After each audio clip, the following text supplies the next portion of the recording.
Bismillahirrahmanirrahim. Assalamu alaikum.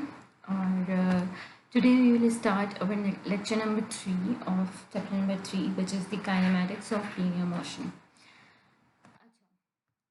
Today अब lecture number 3 से जो topic start है basically वही इस chapter के जो है वो कुछ important topics में से और कुछ जो है वो आगे आने वाले काम आने वाली चीज़ों में से हमारे topics start। तो इनमें से सबसे पहला हमारा जो कॉन्सेप्ट है वो है इस नाम से और इस कॉन्सेप्ट से आप सब पहले ही बहुत अच्छे से और जानते होंगे स्पीड के बारे में। बेसिकली कुछ बॉडीज़ जो होती हैं वो हमारे पास जो है फास्ट मूव कर रही होती हैं और कुछ बॉडीज़ जो होती हैं वो हमारे पास स्लो मूव कर रही होती हैं।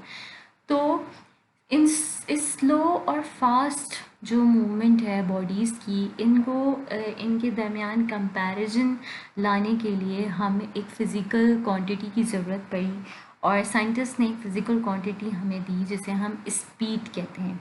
यानी अब जब स्पीड का लफ्ज़ हमारे पास आ गया, स्पीड की क्वांटिटी हमारे पास आ गई, तो अब हम आराम से एक स्लो मूविंग और एक फास्ट मूविंग बॉडी में कंपैरिजन कर सकते हैं कि इन दोनों में से कौन सी ज़्यादा तेज़ है और कौन सी स्लो है। ठीक है, तो स्पीड के बारे में जैसे कि हम देख रहे हैं कि हमारे पास यहाँ पे एक फॉर्मूला लिखा हुआ है कि अगर हमें स्पीड कैलकुलेट करनी हो तो हम उसको एवरेज स्पीड जो है उसके नाम से हम उसको जानते हैं और जो कि बराबर होती है हमारी डिस्टेंस अपॉन टाइम, यानी जो डिस्टेंस ट्रैवल किया गया हो किसी बॉडी की तरफ से कितने टाइम में किया गया हो उसको हम स्पीड कहते हैं। The distance covered by a body in unit time. ठीक है, एक पर जब भी ये डिवाइड का साइन हो यहाँ टाइम नीचे है तो इसको हम पर यूनिट टाइम कहते हैं। ठीक है, कोई भी बॉडी पर यूनिट टाइम में कितना डिस्टेंस कवर कर ले उसको हम स्पीड कहते हैं। ठीक है, इसका यूनिट जो है वो हमारे पास मीटर पर सेकंड है और वो यूनिट ऐसे आया कि डिस्टेंस का जो यूनिट होता है वो मीटर होता है ऐसा यूनिट, और टाइम का जो यूनिट होता है वो सेकंड्स होता है। तो मीटर पर सेकंड हमारे पास इसका यूनिट है। और अगर हम इस मीटर पर सेकंड को इस तरीके से लिखना चाहें तो एस डिवाइड हो रहा है ऊपर एम के पास जाके मल्टीप्लाई हो जाएगा और इसकी -1 की पावर यहाँ पे लग जाएगी, क्योंकि कोई भी क्वांटिटी अगर ऊपर से नीचे जाती है तो उस पर -1 की पावर लग जाती है। तो ये तो था हमारा स्पीड का फॉर्मूला जो कि हम आगे न्यूमेरिकल में भी यूज़ करेंगे। और इस कॉन्सेप्ट को हम बस इसका कॉन्सेप्ट यही है कि हम क्वांटिटीज़ के दरमियान कंपैरिजन के लिए हमने इसको जो है वो किया था। अच्छा जी, इसका एक अच्छा इसके इसके जो है ना आगे कॉन्सेप्ट आता है यूनिफॉर्म स्पीड का। यानी कोई भी बॉडी, फॉर एग्जांपल अगर इस कार की बात करें तो ये पॉइंट ओ से ए से बी से सी यूनिफॉर्मली मूव करती हुई आई है। यानी यूनिफॉर्म स्पीड का कॉन्सेप्ट क्या है कि कोई भी जो है वो when a body covers equal distances in equal interval of time, however small the intervals may be, the speed of the body is said to be uniform. यानी इक्वल डिस्टेंस 0 से 4, इक्वल डिस्टेंस 4 से 8, equal distance 8 से 12, equal distance यानी 0 metre से 4 metre, 4 metre का distance, 4 metre से 8 metre का distance, 4 metres again, and 8 metre to 12 metre again 4 metre का डिस्टेंस। तो कोई भी बॉडी जो है वो हमारी इक्वल डिस्टेंसेस कवर करी है in equal interval of time. यानी 2 सेकेंड्स में उसने यहाँ तक का डिस्टेंस कवर किया, ए से बी का डिस्टेंस भी 2 सेकेंड में कवर किया और बी से सी का डिस्टेंस भी 2 सेकेंड में कवर किया। तो ये जो कॉन्सेप्ट है ये हमारा कहलाता है यूनिफॉर्म स्पीड। यानी वो equal intervals equal distances equal interval of time में कवर करी है। ये हाउएवर इंटरवल्स छोटे ही क्यों ना हो लेकिन उसकी स्पीड यूनिफॉर्म थी, तो ये हमारा यूनिफॉर्म स्पीड कहलाता है। ठीक है जनाब।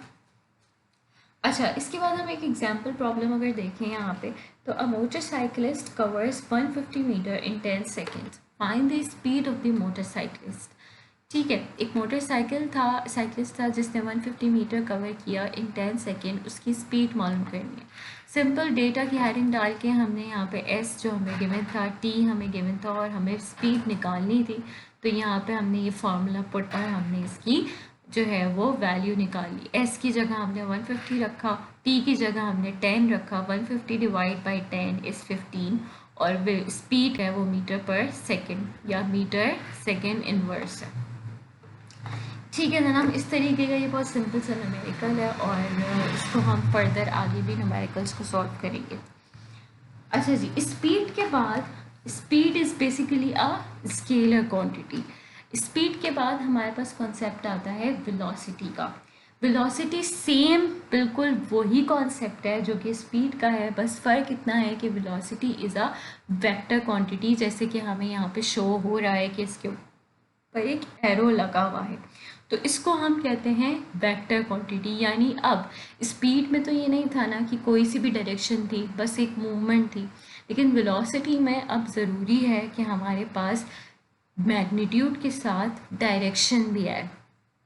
ठीक है, तो if a body is displaced through a distance s during time t, its average velocity is given as follow.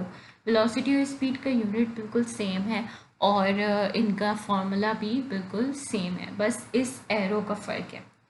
ठीक है, अच्छा उसके बाद हमारे पास एक कॉन्सेप्ट आता है यूनिफॉर्म वर्सेस वेरिएबल वेलोसिटी। ठीक है, a body is said to have uniform velocity when its velocity does not change with time। सही है, सेम जैसे यूनिफॉर्म स्पीड का कॉन्सेप्ट है, इसी तरीके से बिल्कुल यूनिफॉर्म वेलोसिटी का भी कॉन्सेप्ट है। अच्छा, वेरिएबल वेलोसिटी में क्या है हमारे पास, a body has variable velocity when its velocity changes with change in time। यानी अगर हम पीछे की एग्जांपल लें, यहाँ पे जाएं हम और हम यहाँ पे कहें कि जो कार है ये 0 से 4 से कवर किया इसने, फिर 4 से 8 कवर किया, लेकिन 0 से 4 इसने 5 सेकेंड्स में कवर किया और A से B इसने 10 सेकेंड्स में कवर किया, या A से B इसने 8 सेकेंड्स में कवर किया, फिर B से C इसने 12 सेकेंड्स में कवर किया। तो ये जो डिस्टेंस कवर कर रही है वो, लेकिन डिफरेंट टाइम इंटरवल में कर रही है, तो ये जो कॉन्सेप्ट है हमारा, ये हमें वेरिएबल वेलोसिटी का कॉन्सेप्ट हमें देता है।